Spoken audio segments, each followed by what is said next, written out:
Hey guys, I'm back with another Floetrol cell activator experiment.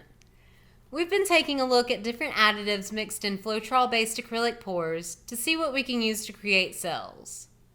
For today's pour, I'm mixing the leftover paints from the previous 4 experiments.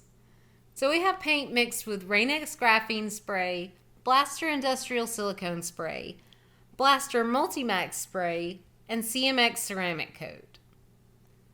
At the end of each experiment, I had a little bit of paint left over. So instead of wasting it, I decided we would just throw them all together and see what happens. This one, it actually surprised me. I expected this pour to be highly active with cells. All of these additives have produced cell action, especially the industrial silicone. You would think that with so many active additives, it would end up nearly pushing all the paint off of the canvas. Not the case here.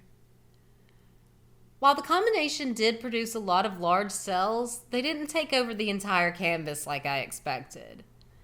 The large cells are kind of centralized in the middle of the canvas while the smaller cells dot the edges.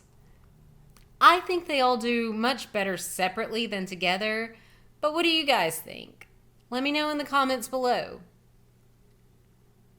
Alright guys, in the next video we're moving on to the final 4 additives of this series. Once we've finished up each one individually, we'll take a look at all of them side by side to see which one is your favorite. That's going to be it from me today. I'll leave you to the rest of this experiment. If you haven't already, don't forget to subscribe so you don't miss the next one. I'll see you guys next time. Bye!